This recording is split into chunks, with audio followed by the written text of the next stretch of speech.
할렐루야. 오늘도 하나님께서 허락하신 생명의 하루, 믿음의 하루입니다. 오늘은 광야의 7번째 진친 장소인 신광야 2번째로 살펴보도록 하겠습니다. 오늘의 생명 양식은 시편 78편 19절 말씀입니다. 시편 78편 19절 말씀, 그뿐 아니라 하나님을 대적하여 말하기를 하나님이 광야에서 능히 식탁을 준비하시랴. 이는 하나님의 말씀이니라. 아멘. 자, 우리가 광야에 이스라엘 백성들이 노정을 살펴보고 있는데요. 자, 이스라엘 백성들이 먼저 라암셋에서 출발했죠. 그리고 첫 번째 진친 장소가 숫곳, 두 번째가 에담, 세 번째가 믹도랍입니다. 그래서 여기 홍해를 이렇게 건너가지고 네 번째 장소에 마라, 다섯 번째가 엘림, 여섯 번째가 홍해가, 일곱 번째가 신광야가 되겠습니다. 그래서 오늘은 이 신광야에 대하여 구속사적인 교훈을 살펴보도록 하겠습니다. 자, 신광야의 구속사적 교훈을 살펴보도록 하겠습니다. 첫째로 신광야에서 출애굽할 때 가져왔던 양식이 떨어졌습니다. 그래서 이스라엘 백성들은 하나님을 원망하였습니다. 첫째로 애굽 시절을 그리워하며 굶주려 죽게 된 것을 원망했죠. 그래도 애굽에서 종살이 했어도 먹을 것은 떨어지지 않았다. 이렇게 생각하면서 먹을 것이 떨어진 광야에서 하나님을 원망한 거죠. 출애굽기 16장 2절 3절 말씀 보세요. 이스라엘 온 회중이 그 광야에서 모세와 아론을 원망하여 그들에게 이르되 우리가 애굽 땅에서 고기가마 곁에 앉았던 때와 떡을 배불리 먹던 때에 여호와의 손에 죽었다면 좋았을 것을 너희가 이 광야로 우리를 인도하여 이 온 회중으로 줄여 죽게 하는도다. 이렇게 모세와 아론을 원망했습니다.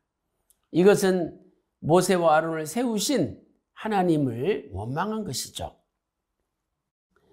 두 번째로 아무리 하나님이시라 할지라도 아무것도 없는 이 광야에서 떡과 고기를 줄 수 없다.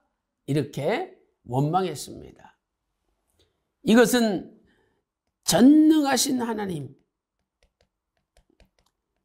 무엇이든지 할 수 있는 하나님을 믿지 않은 거죠. 시편 78편 19절과 20절 말씀 보세요. 그뿐 아니라 하나님을 대적하여 말하기를, 하나님을 대적했죠? 하나님이 광야에서 능히 식탁을 준비하시랴. 저가 반석을 쳐서 물을 내시며 시내가 넘쳤거니와 또 능히 떡을 주시며 그 백성을 위하여 고기를 예비하시랴. 이렇게 하나님을 원망했습니다. 하나님이 아무리 하나님을 할지라도 할 수 없다. 이렇게 생각을 한 거죠. 이 원망의 소리는 두 번째로 가시 같은 소리였습니다.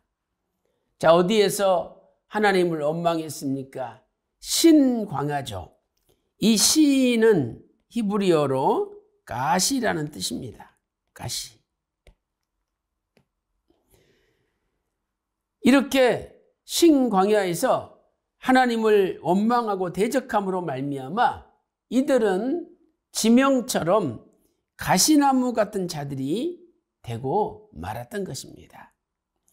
이 가시는 아주 날카로워 가지고 남을 찌르지 않습니까? 이들은 남을 찌를 뿐만 아니라 모세와 아론을 찌르고 더 나아가 하나님을 찔렀던 것이죠. 이에 대하여 휘선 박아브람 목사님께서는 잊어버렸던 만남 346페이지에서 이렇게 말씀하고 있습니다. 가시는 본래 사람이나 짐승을 고통스럽게 하는 식물의 바늘처럼 뾰족하게 돋아난 부분으로 영적으로 무엇을 나타냅니까? 심히 교만하고 완악하여 항상 하나님을 대적하고 타인에게 영육간의 상처를 입히는 타락한 인생들을 가리킵니다. 사무엘하 23장 6절에서 말씀하고 있습니다. 사무엘하 23장 6절 말씀 보니까 그러나 사악한 자는 다 내어버리울 가시나무 같으니 사악한 자가 가시나무 같다라고 말씀하고 있습니다. 이는 손으로 잡을 수 없음이로다. 가시를 어떻게 손으로 잡습니까? 못 잡죠. 이런 것처럼 사악한 자도 잡히지 않는다는 거죠. 잡을 수 없다는 거죠. 자기 마음대로 기고만장해서 돌아다닙니다. 이러한 이스라엘 백성들의 원망에 대한 하나님의 조처는 무엇입니까? 첫째로 이스라엘 백성들의 불신과 또 하나님을 의지하지 않는 것에 대하여 하나님은 노를 베푸셨습니다. 시편 78편 21절과 22절 말씀 보세요. 그러므로 여호와께서 듣고 노하시며 야곱을 향하여 노가 맹렬하며 이스라엘을 향하여 노가 올랐으니. 자, 하나님이 노하시고 노가 맹렬하시고 또 노가 올랐습니다. 자, 그 이유는 무엇입니까? 이는 하나님을 믿지 아니하며 그 구원을 의지하지 아니한 영혼이라, 이렇게 말씀을 하고 있습니다. 하나님 믿지 않고 하나님을 의지하지 않을 때 하나님께서는 노를 바라시는 것이죠. 그러나 이러한 하나님의 노하심 속에서도 하나님께서는 만나를 주시는 긍휼을 베푸셨습니다. 첫째로 궁창을 명하시고 하늘문을 여셨죠. 시편 78편 23절 보세요. 그러나 저가 오히려 위에 궁창을 명하시며 하늘문을 여셨습니다. 그리고 만나를 두 번째로 비같이 내리셨는데 이것은 하늘 양식이었습니다. 시편 78편 24절 말씀 보세요. 저희에게 만나를 비같이 내려 먹이시며 하늘 양식으로 주셨나니 라고 말씀하고 있습니다.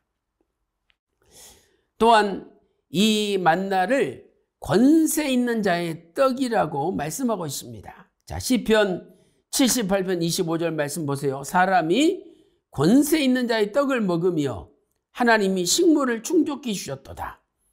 이 두 문장을 볼 때 권세 있는 자가 곧 하나님이심을 알 수 있습니다.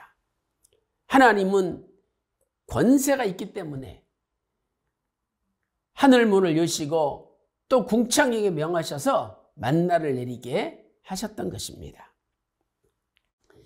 휘선 박아브람 목사님은 잊어버렸던 만남 347페이지에서 이렇게 정리하고 있습니다. 하나님의 가슴을 찌르는 날카로운 가시 같은 원망 소리에도 불구하고 긍휼이 한이 없으신 하나님께서는 그들에게 만나를 내리시어 굶주림을 해결해 주시고 원망의 소리를 잠재우셨습니다. 예수 그리스도는 영육간의 굶주림을 해결시켜 주시는 신령한 만나이십니다. 이렇게 말씀하고 있습니다.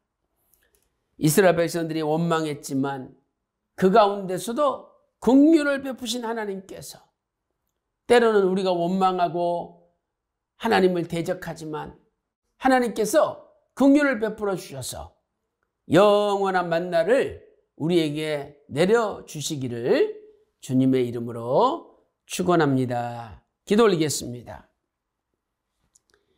이스라엘 백성들이 신광야에서 양식이 떨어져 모세와 아론을 원망하고 하나님을 원망하였습니다. 이 원망의 소리 가운데도 하나님께서는 이스라엘 백성을 긍휼히 여기사 하늘문을 여시고 권세 있는 자의 떡 만나를 내려주셨습니다. 아버지 하나님, 우리에게도 날마다 권세 있는 자의 떡 만나를 내려주심으로 우리가 날마다 하나님의 권세를 먹고 마시며 이 세상에서 하나님의 권세를 나타내므로 날마다 승리하는 삶을 살게 인도하여 주시옵소서. 기도한 대로 다 이루어 주심을 믿고 존귀하신 예수님의 이름으로 간절히 기도 올리옵나이다. 아멘.